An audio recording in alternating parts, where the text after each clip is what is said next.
Hello viewers, நான் IS ரெசிபிலேருந்து பானுசங்கர் பேசுகிறேன்.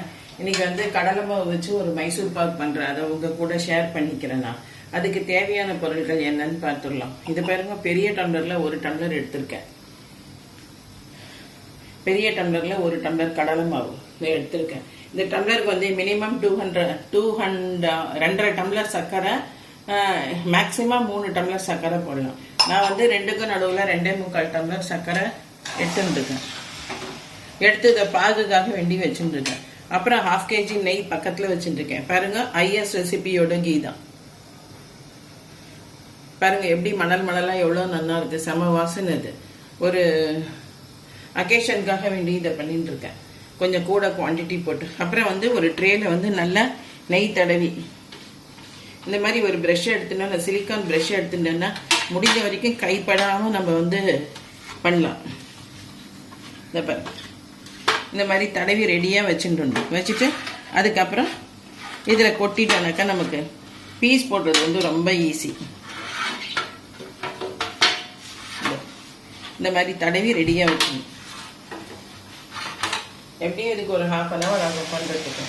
So இந்த சர்க்கரை தண்ணி கரைஞ்சி ஒரு கம்பி பதம் பாகு வரும். அப்போ அந்த கடலை மாவை போட்டு நல்லா கலரிட்டு நெய் என்ன பண்ணணும் அப்படின்னாக்க ஒரு சின்ன கிண்ணத்தில் கொஞ்சம் கொஞ்சமாக எடுத்து சுட வச்சு அந்த மாவில் ஊற்றணும். ஊற்றினா அது அப்படியே பொரியும். அது பொரியும் போது அந்த கடலை மாவில் இருக்கிற பச்சை வாசனை போய் நல்லா மணமாக இருக்கும். நெய்யை உள்ளே இழுத்துட்டு நல்ல வாசனையாக இருக்கும். அதனால நெய்யை அப்படியே ஊற்றுறதை விட காய்ச்சி சுட வச்சு ஊற்றினா நல்லா பொரியும். இப்போ இது ஒரு கம்பி பதம் பாகு வரணும்.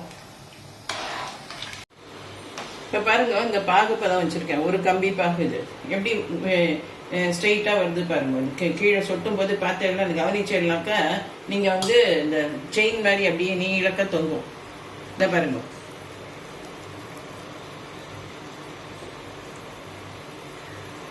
இழுத்துட்டு வரும் ஒரு பங்கு. இதை விட்டானாக்கா டபுளா சொட்டும். அது 2 கம்பி பாகு அப்படின்பா. இது வந்து ஒரு கம்பி பதம் பாகு போறோம். இது தெரியுறதா? இந்த மாதிரி இருக்கணும் இது. இப்ப இதுல வந்து இந்த ஸ்டேஜ்ல கொஞ்சோண்டு இந்த சக்கரை பாக்குல நெய் ஊத்துறேன். நான் கொஞ்சமா ஒரு 2 ஸ்பூன் நெய் இந்த சக்கரை பாக்குல விட்டானா நல்லா இருக்கும். அது வாசனையா வரும் இன்னும் உங்களுக்கு. இப்ப வந்து இதுல நம்ம மாவு கொஞ்சம் கொஞ்சமா போட்டுக்கணும்.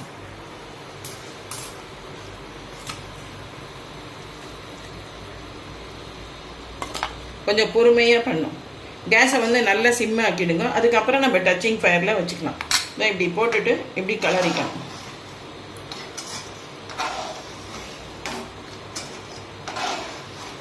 ஆக்சுவலி ஒரு கையால் நம்ம போட்டுட்டே இன்னொரு கையால், சப்போஸ் உங்களால் முடியலன்னா ஆற்றுல யாராவது கூட இருந்தானாக்கா அவள் அந்த மாதிரி மாவு போட்டுட்டு நீங்கள் கலரிண்டே இருந்தேன்னாக்கா நல்லா இதுவாகிடும். உங்களுக்கு கட்டி தட்டாமல் வந்துடும். அப்படியே இல்லைன்னா ஒரு அந்த ஸ்டீல் மத்து இருக்கு இல்லையா, அதை வச்சுன்னு நீங்கள் கலரினெல்லாம் உங்களுக்கு வந்து அந்த இது லம்ஸு போயிடும். லம்ஸு வராது. ஒரு சிலர் கொஞ்சம் நெய்யை எடுத்து நல்லா காய்ச்சி உருக்கி அதில் இந்த மாவை போட்டு கலரிட்டு அதுக்கப்புறம் சக்கரை பாகு வச்சு போட்டு கலருவா. அந்த மாதிரி கூட பண்ணலாம், ஒன்றும் தப்பு கிடையாது. ஆனால் அந்த ஏனத்துலேருந்து ஏனம் போடும்போது நெய் கொஞ்சம் நிறைய நமக்கு வந்து வேஸ்ட் ஆகிற மாதிரி எனக்கு ஒரு ஃபீல் ஆகும். அதனால நான் அந்த மாதிரி பண்ணல. இப்படியே போட்டு கலரிடும். இது நம்ம நல்லா இதால் கலர நல்லா இதுவாகிடும். இப்போ பாருங்க, கொஞ்சம் பெருசாக்கிக்கலாம் கேஸை. டச்சிங் ஃபயர் தான் அது கூட.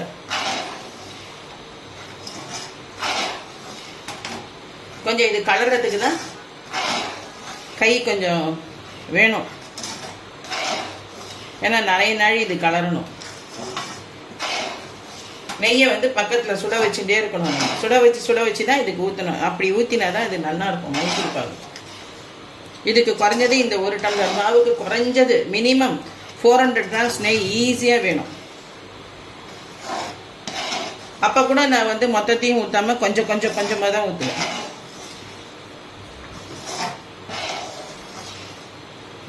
அதுவே ஒரு ஸ்டேஜில் நமக்கு தெரிஞ்சிடும், ஓ இது போரும் அப்படின்னு சொல்லிட்டு. நல்ல இலுப்பை சட்டியை மட்டும் நல்லா பெருசாக வச்சுட்டு இருக்கணும். பெருசாக வச்சுட்டு கிளாவிண்டே இருக்கணும். இப்படியே கிளாவிண்டே இருக்கணும். 4 பக்கமும் கிளாவறதுக்கு அதுதான் சரியாக இருக்கும். பார்த்தா லம்ஸ் எல்லாம் போயிடுத்து பாருங்க.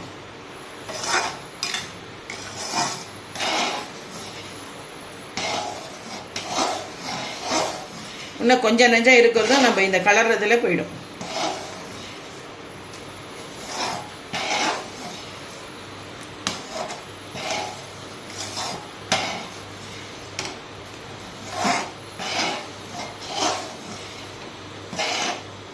இப்படி பண்ணணும். இப்படி பண்ணிகிட்டே இருந்தேன்னாக்கா நல்ல கலரும் அது.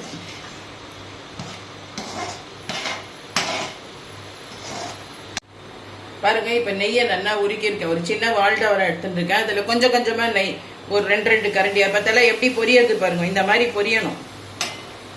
கொஞ்சம் கொஞ்சமாக பொரிஞ்சாதான் அது நல்லா இருக்கும். இது என்ன ஆகும்னா இந்த நெய்யை வந்து உள்ளே இழுத்துட்டு அழகாக பொங்கிறது பாருங்க. நல்ல வாசனையாக இருக்கும். கடலை மாவு வந்து நல்லா வெந்து கொடுக்கும். அப்போதான் இந்த பச்சை வாசனை இல்லாமல். ஏன்னா நம்ம மைசூர் பாவுக்கு வந்து வறுக்கவுள்ள மாட்டோம் மாவை, அப்படியே பச்சையாக தான் போடுவோம். அப்படி இருக்கிற பட்சத்தில் இந்த மாதிரி நீங்கள் பண்ணலாக்கா அது நல்லா பொரிஞ்சு பொரிஞ்சு கடலை மாவோட வாசனை போகும்.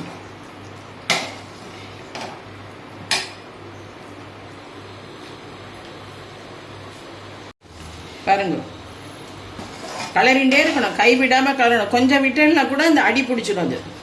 அப்புறம் சட்டியும் உங்களுக்கு வந்து நல்ல கனமா இருக்கணும், அடி கனமா இருக்கணும். அப்பதான் நல்லா இருக்கும். எல்லாம் ரெடியா வச்சுட்டு இருக்கணும் பக்கத்துல. கண்குத்தி பாம்பு மாதிரி இதை பார்த்துட்டே இருக்கணும். பாருங்க, அதே போல நெய் காய வைக்கும் போது பதமா நல்லா சுடணும். அது அவ்வளவுதான் கணக்கு. ரொம்ப காய வச்சாலும் சுடலாம் தான் வந்துடும். அந்த மாதிரி எல்லாம் ரொம்ப பத்த காயக்கூடாது. நல்லா இந்த மாதிரி இதுல ஊத்தினா, மாவுல ஊத்தினா பொரியணும். நல்லா நறுக்குன்னு சொல்லணும். அவ்வளவுதான் கணக்கு. எது ஒண்ணுமே நல்லா பொறுமையா பக்குவமா நம்ம ஆசையா எல்லாரும் சாப்பிடணும் அப்படின்னு பண்ணினானாக்கா அது நல்லா இருக்கும். இவர் சொல்வார், செஃப் தாமோதரன் சார் சொல்வார் எப்பவுமே. அது எனக்கு ரொம்ப பிடிச்ச ஒரு டைலாக். நம்ம ஆத்மார்த்தமா ரொம்ப எல்லாரும் சாப்பிடணும் அப்படின்னு சொல்லிட்டு ரொம்ப இன்வால்மெண்டோட பண்ணினா அது ரொம்ப நல்லா வரும் அப்படின்னு சொல்லுவார். அது 100% ட்ரூ. அது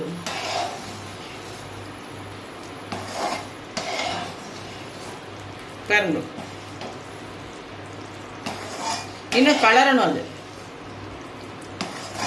எப்படி இதுக்கு குறைஞ்சது ஒரு 1/2 hour to 40 minutes ஈஸியா வேணும். ஏன்னா நம்ம கொஞ்சம் குறைச்ச தீயில வச்சுன்னு தான் பண்றோம். அதையே நல்லா அந்த 400 கிராம் நெய்யை ஒரு 5 ட்ரிப்பா நம்ம ஊத்திட்டோம்னு வச்சுக்கோங்க. 5வது ட்ரிப்ல கலரி கொட்டி போடலாம்.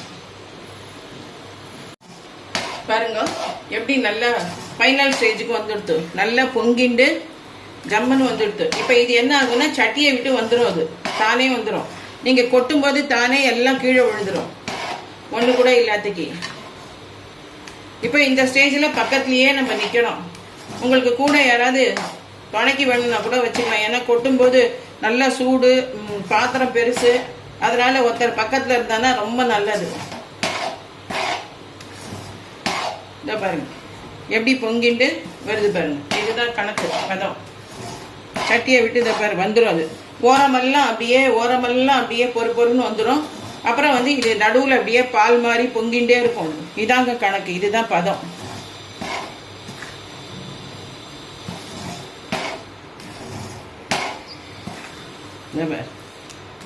அவ்வளவுதான்.